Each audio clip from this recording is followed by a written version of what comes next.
नमस्कार बच्चों। आज हम सांवले सपनों की याद का एमसीक्यू कर रहे हैं। ये भी क्षितिज बुक से है। मैं आशा करता हूँ आपने मेरे बाकी वीडियोस भी देखे होंगे। अगर आपको अच्छे लगे होंगे तो आप ज़रूर लाइक कीजिए, सब्सक्राइब कीजिए और शेयर कीजिए। ये सांवले सपनों की याद भी दो पार्ट्स में डिवाइडेड है, क्योंकि लगभग 30-35 एमसीक्यू हैं। आशा करता हूँ आपको पसंद आएंगे और आपको ये हेल्प करेंगे। तो हम पहला क्वेश्चन शुरू करते हैं। सालिम अली की मृत्यु किस बीमारी से हुई थी? अल्सर, अतिसार, टीबी या कैंसर? तो बच्चों इसका जवाब है सालिम अली की मृत्यु कैंसर से हुई थी।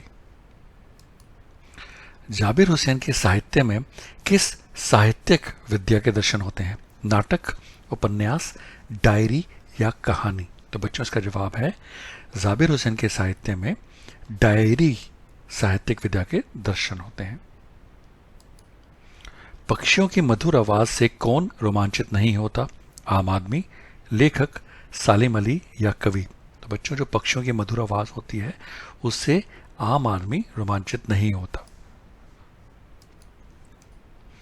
जाबिर हुसैन का जन्म कब और कहाँ हुआ था? 1955 में बिहार में, 1945 में बिहार में, 1945 में उत्तर प्रदेश में या 1945 में मध्य प्रदेश में?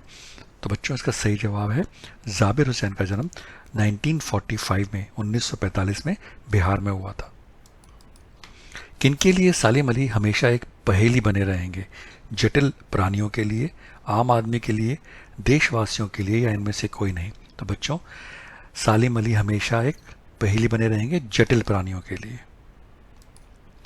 किसकी मधुर आवाज से आदमी रोमांचित नहीं होता? कोयल की, पक्षियों की, गायक की या इनमें से कोई नहीं?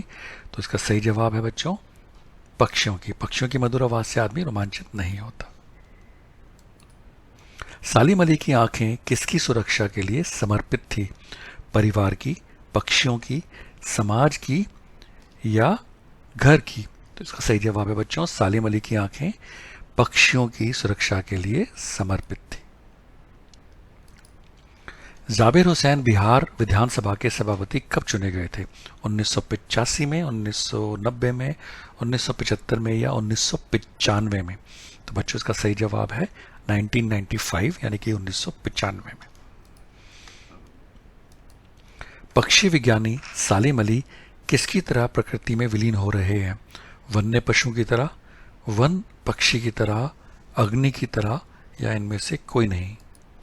तो बच्चों इसका सही जवाब है पक्षी विज्ञानी सलीम अली वन पक्षी। आप देखना कंफ्यूज मत होना एमसीक्यू में, वन पक्षी और वन्य पशु, पशु और पक्षी में फर्क है। तो वन पक्षी की तरह प्रकृति में विलीन हो रहे हैं। सालिम अली की मृत्यु कब हुई थी? 1985 में, 1990 में, 1989 में या 1987 में? तो बच्चों ये तो आपको याद रखना पड़ेगा। सालिम अली की जो मृत्यु हुई थी, तो सालिम अली की जो मृत्यु हुई थी वो 1989 में हुई थी। किस पक्षी ने सालिम अली के जीवन की दिशा को बदल दिया था? मैना, कोयल, गोरैया या कबूतर? इसका सही जवाब है बच्चों गोरैया। पक्षियों की सुरक्षा के लिए किसकी आंखें समर्पित थी? सालिम अली की, प्रकृति प्रेमियों की, इनमें से कोई नहीं, या तहमीना की? इसका सही जवाब बच्चों है सालिम अली की। आवशरो शब्द का अर्थ क्या है? क्या अर्थ है? शीशा, झरना, गोरैया या चमक? तो बच्चों इसका सही जवाब है झरना। लॉरेंस को किससे बहुत प्रेम था? गोरैया से, कबूतर से, मोर से या इनमें से कोई नहीं? तो इसका जो सही जवाब बच्चों है वो है गोरैया से। सालिम अली की पुस्तक का क्या नाम था?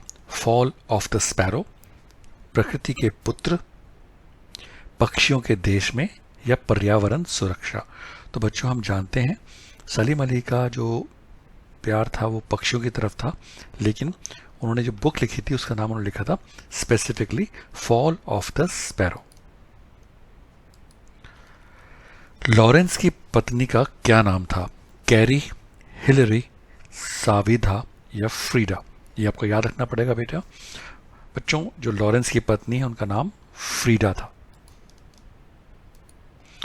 सालिम अली उन लोगों में से थे, आपको फिल इन द ब्लैंक्स करना है, जो सदा सत्य पर अडिग रहने के लिए कायल होते थे, जो कभी हार को बर्दाश्त करने के कायल होते थे, या जो प्रकृति को अपने प्रभाव में लाने की बजाय प्रकृति के प्रभाव में आने के लिए कायल होते थे, या जो प्रकृति के प्रभाव में आने की बजाय प्रकृति को अपने प्रभाव में लाने के कायल होते थे। इसका सही जवाब है जो प्रकृति के प्रभाव में आने की बजाय प्रकृति को अपने प्रभाव में लाने के कायल होते थे। ये बच्चों लास्ट एमसीक्यू था पार्ट 1 का। मैं पार्ट 2 भी बड़ी जल्दी अपलोड करूंगा। अगर आपको लाइक करना है तो ज़रूर लाइक कीजिए। अगर आपको अच्छा लगा है अपने दोस्तों के साथ शेयर कीजिए। I wish you all the very good luck and best wishes for your life and exam and keep watching. Thank you.